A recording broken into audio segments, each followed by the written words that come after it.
Okay, here we go. We're back with another Buttendz Sessionz. I'm Rob. We're here with Vishal. Let's have a sesh. What do you think? That's great, Rob. What a pleasure and what an honor it is to come on here every Tuesday and talk about our lives, whether it's about hockey or everything else that goes around about the rest of the things in life, right?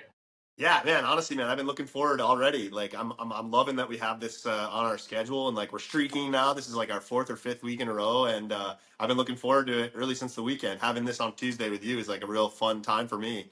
I don't know about that intro I just did though, man. We're gonna have to keep working on that intro a little bit, We bro. could do a retake, bro. Bear with me on the intro, guys. We're working on it. I don't know. Do you like that though? Just real quick.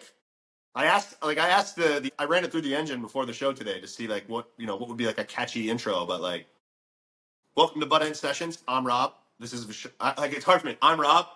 You're Vishal. Like what? Let's have a sesh. We could do a retake. I'll Nah, edit the dude. whole thing out. Nah, let's just roll with it, man. Like, let's just roll with it, dude. Like we're recording. We'll just keep practicing and we'll get it better. Hopefully, we'll at some point we'll look back at hundreds of episodes and we'll look back at this one and we'll be like, wow, we stunk in the beginning. That's the beauty of it, right? We were Yeah, just talking about how we want to keep it transparent, as transparent as we can. Anyway, because the world is headed that way, right? yeah, absolutely. I think, yeah, like you said, like at some point we're going to be having the show live. Like we just talked about maybe flirting with that even for this episode. We do the live stream. Like why not even having the background? Like I could have my back phone going. Like I could be running a TikTok live right now too. Like at some point, maybe even we try it next week. We could run a TikTok live at the same time as we're doing the podcast. Yeah, why not? Like just having more availability to attract more people to the show and to like have people tune in if they're interested in what we're talking about. So, which I'm interested in it. So I think other people might be interested as well. Absolutely, and we could also even address some of the questions that our viewers ask on the TikTok live. We could address them here, and so the podcast can benefit. Podcast listeners can benefit from it as well. Yeah, let's next week. Let's plan on doing that. I'll run the TikTok live next week. Next week, I'm going to be coming to you from. I think I'm going to be in Buffalo, New York, next Tuesday for our show. Right now, I'm in Puerto Rico. I'm headed to New York this weekend for a couple of events that I have going on there that I'm really excited about. Big things are happening in the city right now. My cousin, who I hang out with down in Puerto Rico a lot, he's up in New York right now building some new projects with some AI guys and some crypto guys. So I'm going to go hang out there this weekend and on my way to Buffalo, where I'm loading up and gearing up and then making my way to the Pee Wee tournament in Quebec City. So next week's a huge travel week. But I think for our show next week, I'll be back in my hometown of Buffalo, New York. So it'll be fun. Yeah, I can't wait to do that already. I can't wait to do the live stream, answer all the questions that come up, and also talk to you about your brother's thing in Buffalo, New York.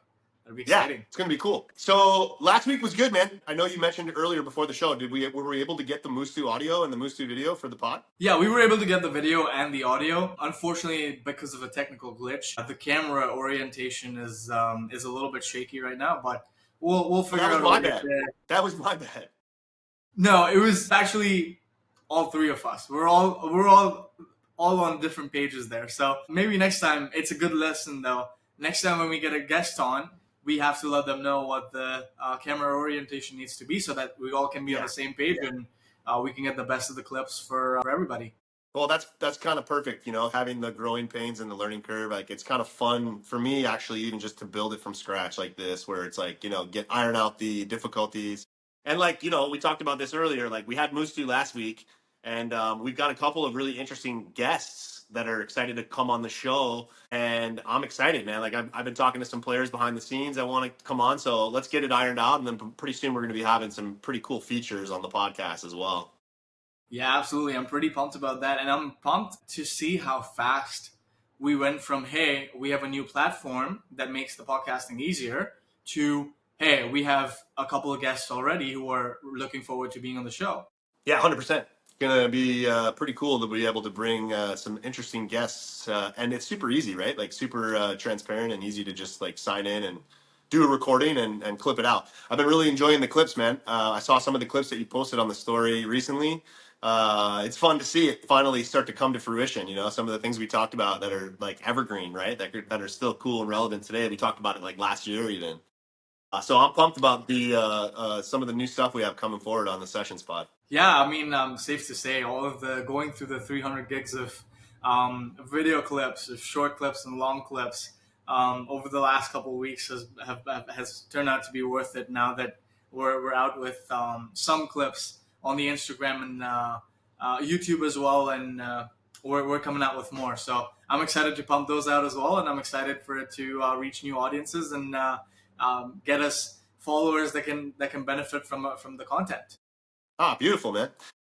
So, what are you thinking today, man? How's everything going? How's everything going over in India right now? Things are great in India. Team India have now traveled to China to play the Asian Winter Games after lots and lots of complications with the entire selection process and the travel and participation in the championship. But hey, they're finally there. They're practicing as we speak, and they play their first game tomorrow, which I'm pretty excited to see because this is, like we've mentioned earlier as well, this is the biggest tournament that India will have ever participated in. So I'm really excited to see how the players do it there. Unfortunately, I couldn't be a part of this team this year, but hopefully in the coming times we will be as well.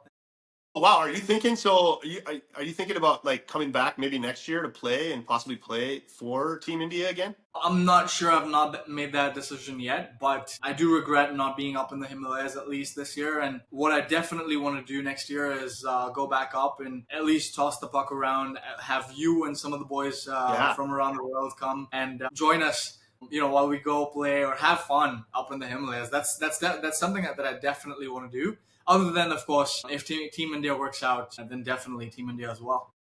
Dude, yeah, like we talked about it last week with Mustu, and like the gears have been turning all week about ideas for next season, next like, end of December, early January, mid January, like getting a group of guys that we know from maybe North America, Canada, maybe even throughout the invite, maybe to Swaggy or to Barber, like some of the guys that love to travel the world to play ice hockey, and see if they'd be interested in coming over to maybe like have put a little team together to play and lay in the Himalayas. Like that would be so epic, man. That would be so awesome. In the middle of the mountains, all of these guys from around the world. We already see Swaggy P rocking. Swaggy P is just out and about, man. I love seeing his content out in the outdoor rinks or just on the outdoor ponds, frozen lakes and ponds. It's crazy to see the things that Swaggy P has been doing. And also, he came out with a couple of new rinks as well, right?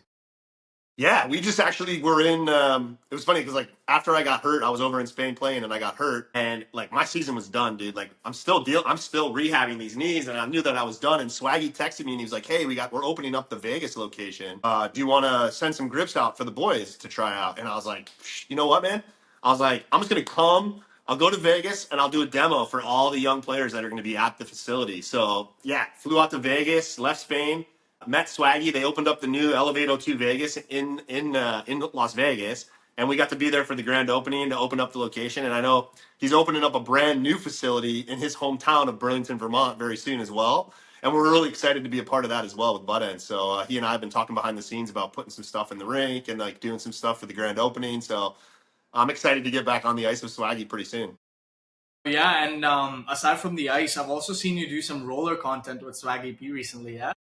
The last time, well, yeah, I mean, Swaggy and I, anytime we have a chance to get to get on the blades, I mean, Swaggy's like the king of like rollerblading around the world. So, yeah, I'm always looking to like jump in there and be a part of a Swaggy production, especially with the roller. Like we're able to skate anywhere in the world. I did a video down here in Puerto Rico a couple years ago, like in the town that I live in Aguadilla, like right by the ice rink here, which formerly the ice rink here. So yeah, definitely want to get back in my blade. I need to get my blades tightened up. When I go back home on Monday, back to Buffalo, I'm one of the things on my list of things to do is to like kind of revamp my roller, well, and everything really. I got to like redo Robo. I'm looking for a new helmet. I'm looking for a new suit. I got like a whole idea of things I want to like build out for Robo for like the upcoming basically spring, summer, fall season that we have coming up. Hey, you also forgot our new potential character, Gangster Goalie. Gangster goalie, yeah, gangster goalie for sure. I got to get the mask and then make some videos for sure. Gangster goalie's gonna be. I think he's just gonna be like a badass, like evil internet troll character that I can like use to make hockey videos with like incognito. So yeah, gangster goalie's coming too behind the scenes as well. That sounds so exciting, and so I'm looking forward to seeing how Gangster Goalie comes out. Hey, by the way, speaking of you playing hockey, you've now played pro hockey in the U.S. and also in Spain now. What was the major difference like? Well, I mean, I got a lot of chirps online because everyone's like, "Oh, that league stinks." The league I played in Spain, like it was double IHF hockey, and I just saw. I don't know if you saw. There was a post on the internet this week. Somebody ranked every single hockey league in the whole world, and like as far as like how good it is. Obviously, NHL being number one. And I texted one of my buddies in the DMs or in the comment section. I'm like, "Hey, where's the Spain league?" And I guess we were number 99. The league was number 99. 99 ranked, 99th ranked league as far as like competitions. The competition wasn't like what I was used to playing when I was like in my 20s playing. Like I played in the American Hockey League, I played in the East Coast Hockey League. And then obviously I've been doing Buttendz for like I haven't played in 14 years. So coming back and going overseas to play, I wasn't looking for like super competitive, but I wanted to have like a fun competitive league. And also I was going over there. I had Trav going over. He's a Buttendz goalie, content creator. He's got the YouTube channel. He's got the Slang and the Biscuit podcast. And he was like, I'm going to Spain. And I was like, oh, let me see if there's an opportunity for me to like sort of make a comeback. And so I went over to Spain. Obviously, huge differences playing hockey in Spain, which is not like a normal hockey culture, hockey market. It was way different than what I was used to. But like, as far as having an adventure and like living in Europe, living in Spain, being able to speak Spanish every day and like work on that, and like, just to be a part, the play for the local team from the town that I was living in was like just an absolutely amazing experience. Unfortunately, I wasn't able to complete the whole season. I mean, I got dinged up. Hurt my knee a little bit. Went flying into the post, and like honestly, like felt really grateful that I was able to walk away and even finish that game. But decided to shut it down. Trav had already left. The team really wasn't very good. We weren't going to make the playoffs. We were already eliminated. So we called it. We went back into retirement mode and like back into full Rob from Buttendz on the grind mode. So, but man, the experience was like literally like amazing, and I'm super grateful for that I was able to have this opportunity to like lace them up again and play competitive hockey in Europe. So yeah, it was awesome, man. Yeah, and something that piques curiosity when you say it's far different from hockey in the Americas is how is it similar or different from hockey in India? You've played hockey in India as well. Well, at least you've got a taste of what hockey's like in India, and you've gotten to see pro hockey in Spain.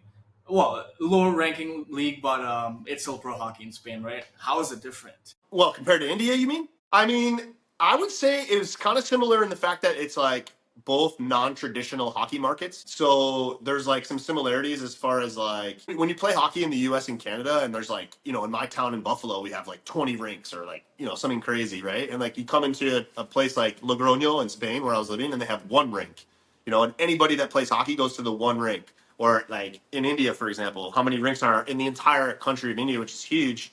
There's only a handful of ice rinks, right? And so you just don't have like the same like level of understanding, I guess, of hockey that you see like over in North America from everybody. But one of the things that I was fascinated with playing in India with you, for example, was first of all, there's you can't like teach yourself how to play at high altitude.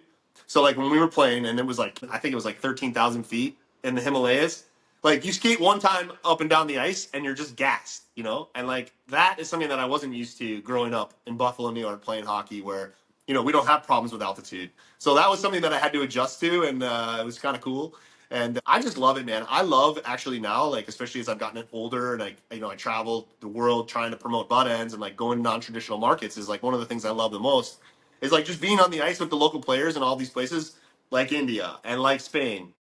And like last summer, we went and played in the Fin del Mundo in Argentina with Team Peru, which we won the tournament. And I plan on hopefully going back this summer as well to defend our title. Shout out to the Peru Alpacas. And we're looking to join forces again. And like I said, man, the invite's there for you as well. If you wanted to come be a part of that, like we could definitely use you on defense for sure.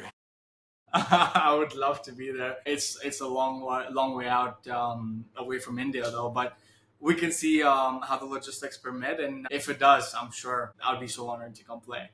Yeah, that'd be sick, man. But yeah, just like, that's one of the things I'm passionate about now is like trying to grow the game in these non-traditional markets. And, by going there and like playing and practicing and like interacting with the young players and doing hockey stick grip demos for Buttendz and like, hooking the players up, they might have like a lot of these places too, like in India, for example, and in Spain for sure, like you don't have access to like some of the top end gear. The players are kind of forced to use whatever they can find, maybe for skates or sticks and things like that.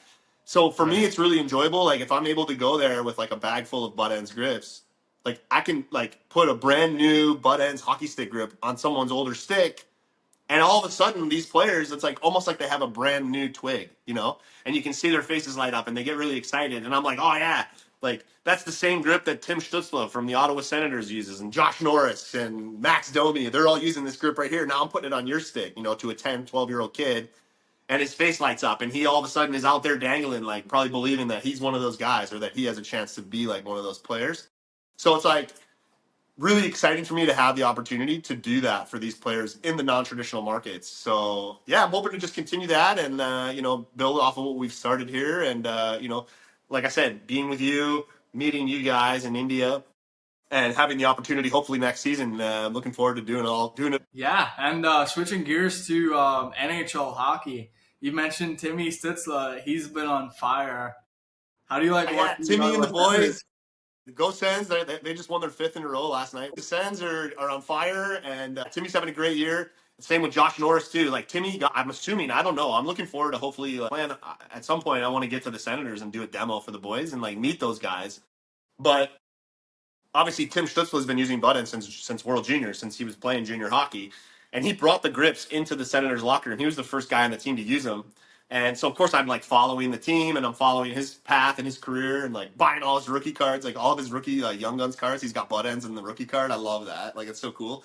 And then all of a sudden, out of nowhere, I'm like watching the game, like it was like last year, and all of a sudden I'm like, I think Josh Norris is using Buttendz too. So I started digging and looking for photos and stuff, and sure enough, Josh Norris is using Timmy's grips. So now we got two guys in Ottawa using the same grips, and now they're having a great year. So it's fun to ride that wave with those guys and kind of feel like you're part of the team. And I'm really wishing them the best. I just heard yesterday or today before, like Josh Norris got dinged up. So hopefully, wishing him a speedy recovery. He's having a great year as well. And hopefully, it's nothing serious, and the boys can get back to their winning ways. I know they won last night in Nashville. Yeah, it's fun to be a part of that in some small way, and hopefully they keep it rolling. Also, too, man, I gotta bring it up because I was like working this morning, going through talking to some of my friends, and our good buddy, a Buttendz ambassador, longtime Buttendz ambassador, Andrew Podorowski. He just sent me a message this morning on Instagram that he got called up to the San Jose Sharks. So he's playing tonight for San Jose, and he texted me, and I'm like, what? And like I started looking around, and like I didn't even see a press release yet. So like I'm assuming it'll be coming out pretty soon because he told me he's playing tonight for the Sharks, and I'm like, so then I go on Twitter and I'm on Google and I'm like, I don't see any like announcement that Andrew Podorowski's playing in the NHL tonight. So I'm over the moon. Like he's such a great dude, Buffalo kid. I met Andrew Podorowski at he was doing a summer skate with like the Sabres guys. Like I think it was like maybe his first year pro or something. And he was one of the guys, obviously he tried the grips that day and he's been using Buttendz ever since. And like, he's been a huge ambassador, promoter, and become a really good friend of mine. We made some videos last summer with Rob and Andrew Podorowski together. We made like a sick hockey video. And if there's anybody in hockey who deserves it, it's Andrew Podorowski. I mean, the guy's paid his dues. He's proven himself. He's won championships. He's leading the American League in points right now. Having a sick year again. Like I just saw an article today about how his presence in the room in San Jose for the Barracuda for the American League.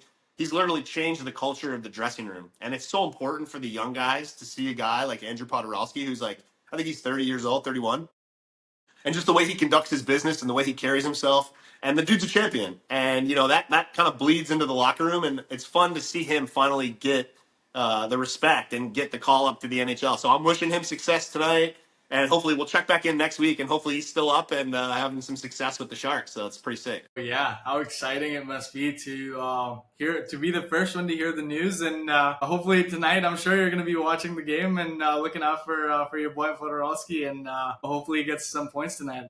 Yeah, hopefully, dude. We'll see. It's going to be exciting. Yeah, I texted him. I'm trying to think who they're playing the Habs. I looked it up. So Montreal, San Jose, late game. I don't know if I'm going to be able to stay up for it because I'm in PR, so we're in Atlantic time right now, and you're going to be like it'll be tomorrow by the time they play over in India. So It's fun because I remember until a couple of years ago I was really actively watching the NHL games and watching almost every Flyers game because I was a big Flyer fan. I still am a little bit, but I Well, you can't got keep up. Giroux, man. There you go. From the Senators, I got dude. Drew right here. You got Claude Giroux on the Senators too, man. He's having a sick year too. There you go. Yeah. Yeah, but I used to stay up all night to watch the games, and they would broadcast at like 5 in the morning or 4 in the morning, sometimes even like 3 o'clock in the morning here in India. But we used to be so excited to watch those games as well. I remember I would video call my friend Naval Pabi. Shout out to Naval Pabi from Chandigarh, another city in India. Great hockey guy. We've traveled together. We've played a lot of hockey together. He's in Canada right now, though, but we still talk about the good times. We used to video call each other in the middle of the night, and now we used to check on each other if we're still awake watching the games. That was so fun. Such fun Wow, that's memories. sick, man. I was gonna ask you, what's it like being in somewhere so far away like India, where it's the middle of the night? Are you able to follow the NHL closely? Is it something that you've always been a fan of, or? Not always been a fan of, but especially since I came back from the U.S. about 8 years ago now. I lived in the U.S. for a year as a foreign exchange student. Became a die-hard Philadelphia Flyer fan. And then when I came back from the States, it was obviously hard to keep up, but we would stay up all night, watch the games. I used to watch every single Philadelphia Flyer game. I did that for a couple, maybe even 3, 4 years since I came back. But then eventually I lost the hang of it because, timely schedules, nighttime, I'm traveling, playing hockey, training. So it's hard to keep up. But we have apps like NHL now, right? I mean, that's the only way we get access to NHL hockey or news. And now sometimes even Twitter or X or Instagram now. But yeah, earlier it was a lot harder than it is now. But now I'm What just do you a lot. think? What are your so as a Flyer fan now? What are your thoughts on John Tortorella? Are you a big fan? I was impressed. I was excited to see when he had first signed with the Flyers, Yeah. but and there was heat about some bag skating sessions also that he was very tough on the guys. At first, I was like, "Hey, this is good," but then I think he pushed it too far with showing aggression on the ice or on the bench, and that's when I kind of lost interest, and that's when I was like, "Hey, maybe he's like pushing it too far, and maybe he needs to like hold back, maybe he needs to go a little bit You easy want to pull on the reins back on Torts a little bit? Yeah, we do, definitely. But yeah, but I've seen some young guys come up and start repping the Flyers, and they've been doing really well. So that's been great to watch. But that's Yeah. about it. I when I was living in New York City after I stopped playing hockey, I was buddies with Brandon Pruss. He was playing for the New York Rangers. I met him through my other buddy, and we started hanging out a lot. And he was playing for the Rangers when Torts was there. And I remember him; he really liked Torts. And Wow. we gotta try to get Prusty on the show. I'm gonna ask him someday if he wants to come on here, man. Sorry, Puerto Rico is making some noise out there. But yeah, I remember him telling me he liked Torts. So maybe at one point we'll get Prusty on. We can talk to him about Torts and see. One of the things I wanted to ask you that I think is really interesting is talk a little bit about what it was like for you coming over from India to the United States, and like what was it like getting introduced to hockey in North America and in Philly. And then you said you went to your first NHL game, and that's what kind of got you hooked. Tell Yeah. that story a little bit. Wow, that's an interesting story because I remember I was 15 years old when this opportunity came up for me to go to the US, live with complete strangers through Rotary, of course, for one full year, one full school year, go attend high school and also like participate in those high school activities and whatnot. And I was 15 and I was a completely different person than I am today. I was the absolute opposite. I was very shy, I was very timid, and I was very underconfident and very unexposed too also. Because I'd grown up in this little town in India and I'd not been out much and definitely not outside the country ever. And so going to the US was the first time ever that I was going out of the country. And so obviously you can imagine the nervousness and Yeah. the underconfidence and all that stuff, right? So that was one bit. And like one fine day, like I just wake up, get on the plane, and now I'm like thousands and thousands and thousands of miles away from my family. And I'm just like waking up after a 21-hour flight and meeting like new people, like absolutely new people, right? Strangers. And Yeah. of course, I wasn't exposed to um, lots of people from like lots of different ethnicities coming together in one place and living because India is a very small place, right? Plus the town that I'm in is very small, so not a lot of like cultural diversity here. But as soon as I step in there, as soon as I step out of the plane, my mind was blown. Like it's an understatement. Because like I'd only seen environments like that in just movies, right? And Yeah. so to finally be there was interesting. It was really interesting. And then I get in the car and I'm really excited to look around and see all these like high buildings and people around and whatnot. And like just for a second, it felt like it was just a different place, but the same environment. Because there's people here, there's people there, there's buildings here, there's buildings there, but something was different, right? And that like I was in that shock for like a long time, but only like a few weeks in, I think it was like 2 or 3 or 4 weeks into that whole trip. I went to my first NHL game. It was like a preseason game between the Rangers and the Flyers. And there I am, like I'm sitting in the bleachers, I'm sitting in the stands, and like I'm like 3 or 4 rows away from the ice. It was what an experience it was.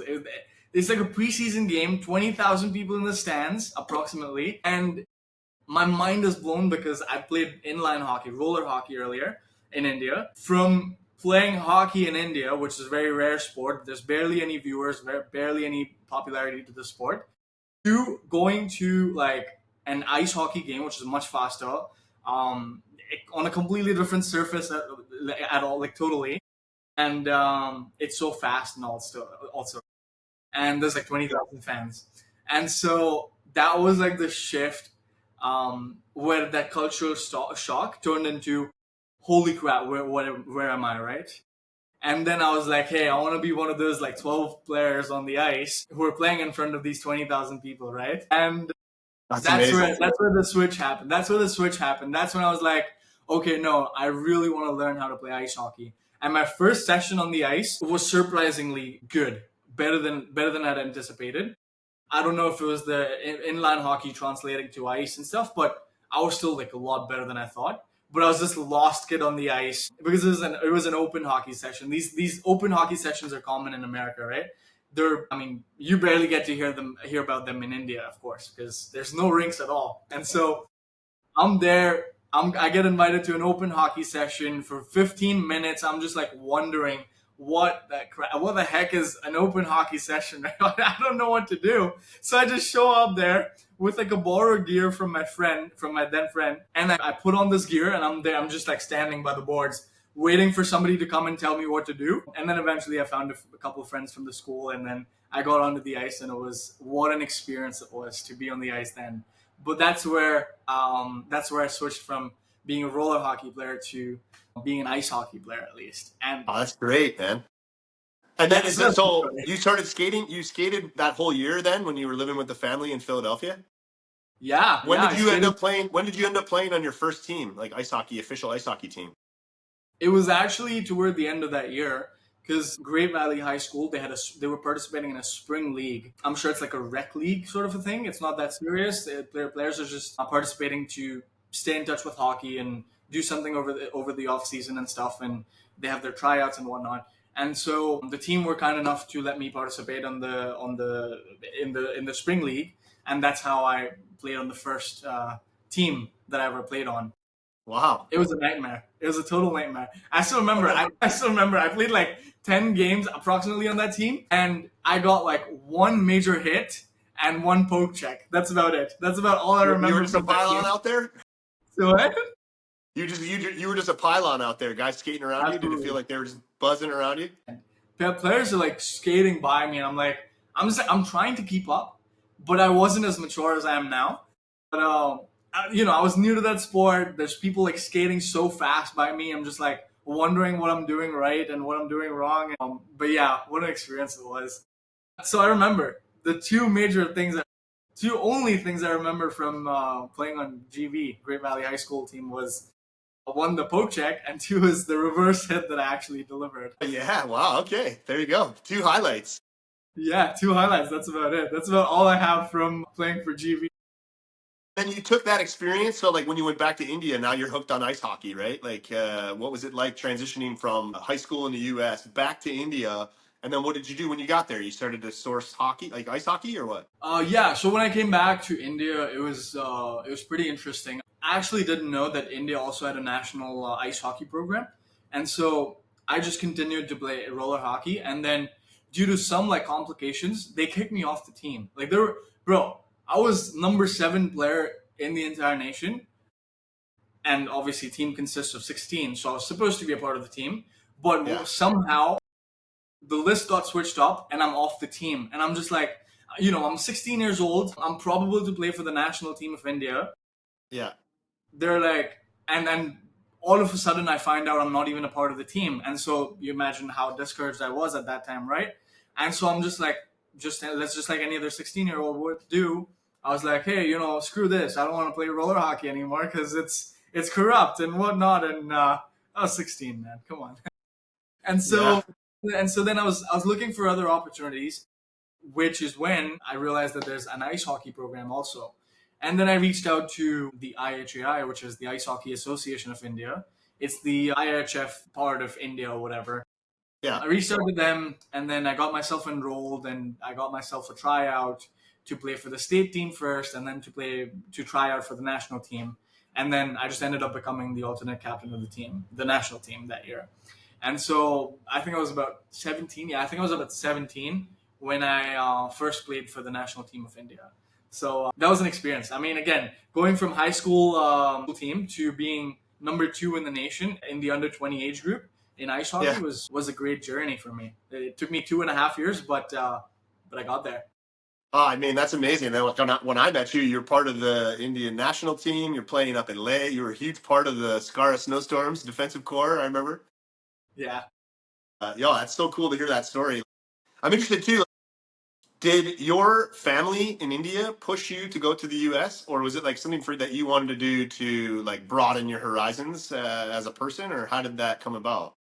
No, it was completely my family because, like I mentioned, I was a very timid kid and I was very like underconfident, and so my family was like, "No, we know that this guy can do more for himself," and so they were like trying to push me out the door all the time because I was doing fairly well in sports. Like I was doing fairly well in roller hockey. I used to be a speed skater also on roller skates. Yeah, Okay, and so they were like, oh yeah, the kid's doing fairly well in sports, but he can do much more for himself. Let's push him out the door. And so it was a collective decision amongst my family. And one day I just get on the plane and go to the US. That's how it worked out. oh I was man, so that's against it. great. What advice would you give like a young kid these days, 15-year-old, whether from India or North America? What advice would you give them about getting out into the world that helped you? Oh wow, that's a good question. When I was 15, I was not so active on social media, but kids these days are now active on social media and they have access to literally the entire world. To anybody they want to talk to, they have access to that person in just a few taps on their phone, right? And so what I would suggest all of these younger players or younger people to do is be active, use social media in a good way. Try to reach out to as many people as you can, and try to take inspiration from everybody you reach out to. Like I did when I was 21, I reached out to you, and 4 years later, we are now here doing a live stream, setting up a podcast together, right? That's crazy We've, too. I we've remember. seen, yeah, we've seen a great part of the world together. I mean, we've seen Canada together a little bit at least. And you've come to India. You've played hockey here. You've gone to Slovakia. Through you, I met Sebastian Brath. Such a wonderful guy. Such a wonderful hockey player. I mean, that's what it was, right? All of that happened from me sending you one text on Instagram. And I would encourage all of these younger people to be more out there. That's all. That's great, man. That's great advice. And yeah, I still remember when you messaged me online and we started chatting, and then one thing led to another. And next thing you know, I'm on a plane going over to play hockey with you in the Himalayas. And then we played on the same team for the New Delhi Sacred Bulls in that tournament up in Leh. And like you Yeah. and I were defense partners. I look across the blue line and there's Vishal. And like all started, like you said, from one DM on Instagram just to say hello. And like it's cool, man, right? Like it's amazing how the world is like that. It's made the world so small now. Where, like you said, a couple buttons on your phone, and next thing you know, you're on a jet over to India, or you're on a jet to Canada, and like we're taking helicopters to go play hockey in the Moose Moose Factory Factory. together. Oh my gosh, and we were coaching and doing clinics. Like it's unbelievable. It's crazy that it's only been like 4 years. It's kind of wild, Wow. but Yeah, but wonderful speaking of times. Moose Factory, though, what great memories we have from that trip, right? I That mean, was amazing. yeah, because for me it was a little bit similar because I'm going to like a remote place. There's a small community, almost like a family like community up in that place, playing hockey together. It's almost like that in Leh, right? But how was it for you to be there and to experience it? In Moose Factory. Yeah. It was awesome, man. Because like I'm a kid who grew up in Buffalo, New York, playing hockey there, very close to Canada. But my experience in playing hockey in Canada was like playing in Welland and Hamilton, and then like for big tournaments, my dad and I would go to Toronto, and like that's like the hockey mecca. But like I grew up watching CBC, Hockey Night in Canada, and a lot of times they would talk about Northern Ontario, up in like with the natives and like the Inuits and like the people that live way far north in Canada, and they have these hockey communities, and like they're very small, tight knit communities, and some of the guys like Jordan Chichu, Tutu, like some of these guys that played in the NHL were from these communities in the northern Canada that I'd heard about, just from watching Hockey Night in Canada, and they do specials and stuff, and like it was sort of like another world to me. I never been up that far north, and then when you came along and brought that opportunity with Hockey Without Borders, to here's an opportunity to go up there and get involved in that community and do a demo for Buttendz and like run a hockey camp and do a clinic. And like, oh, by the way, the only way to get to Moose Factory is you got to take a helicopter. And so like, I'm like, oh my gosh, like this is crazy. Like, yeah, let's do it. So you and I, we jumped on a train, we took a helicopter, we had a great time with the community there while we were there. All the kids running the camp, and just once again, like you're on the ice and you got it's like anywhere you go. It's like India. It's like South America. Like I did a hockey camp in Quito, Ecuador for some of the kids there. When you're on the ice with these hockey players, it's just it doesn't matter where you are in the world. You're a hockey player, and having that experience up in Moose Factory with those guys was super memorable. And then to share it with you, obviously, was the icing on the cake. Yeah, what a great time, right? Giddy. Rob, about the smaller communities of the world, just simple question. Is it too unrealistic for a person or for a player from these smaller communities, non-hockey communities, to dream of playing in the NHL? Just out of curiosity. No, I don't think it's unreasonable. I think it's almost unreasonable for anybody to dream of playing in the NHL. There's only like maybe like a few players, right, that are like super can't miss guys like Crosby's and like Ovechkins and things like that. Most everybody else is like whoever works the hardest, is going to get to that top level, and everybody's kind of competing for like to get to that NHL level. But no, I think having the biggest dream you can have, no matter what part of the world you're in. And like we talked about earlier on the show here, the world now is so small in a way where anybody, for no matter what part of no matter what reach of the world you're in, whether it's in India or in the southern tip of, South America and Ushuaia, like if you have a dream of getting to the NHL, all you got to do is, reach out to some people, make some connections, and like figure out a way to get to where you want to go. And having a dream, no matter where you're from, you can accomplish it. And that's what's so great about the world today. And I think I would encourage anybody, no matter where you're from, if you have a dream, chase after that dream, and you make it happen no matter what. And like you're a testament to that, man. Anything is possible. No, man, I do appreciate you saying that, but I have all of these. I look at all of these younger players, like very, very young, almost like 9, 10, and 11 and 12 years old players playing at ice skate. We've talked about this mini ice patch in New Delhi. It's called Ice Skate by Rosette. So I used to go there and play there almost every day for at least a couple hours, and people would notice me. And then that's how younger kids, they got interested in playing hockey as well. And the next thing I knew was some of the kids were on the ice with me trying to learn. And there's another guy, a skating coach, Ashu actually, on Instagram, who is a great, great, great trainer. He does all of these trainings for younger kids at ice skate. And so all of these young players, essentially, they look up to me. They looked up to me, and they looked up to players like Ashu. And parents of these guys would come up to me and say, hey, like, what would you advise us to do? The kids are really young. They want to make it big in hockey. They want to make it big in hockey. They see the NHL videos on YouTube all day. What do you think they should do next? And I feel so clueless. And I feel like a loser sometimes, because like there was a time I was 19, 20-ish when I started to dream of playing in the NHL. And then later I realized I was too late, right? But then I see these like 9, 10, 11, and 12-year-old players, young kids, dreaming of playing in the NHL, and then I'm left clueless because I don't know what to tell their parents, right? As somebody they look up to, I don't have an answer for them, and that's when I feel really helpless. Just to get a little specific, what advice would you give to those players in any non-traditional hockey area or community, what advice would you give to a young player who's wanting to dream of playing in the NHL someday? Well, I think first things first is it's like I said before, it's very, very hard to get to that level. To have that dream is obviously easier to accomplish if you're in a big market like Toronto or Boston or Minnesota or something like that, right?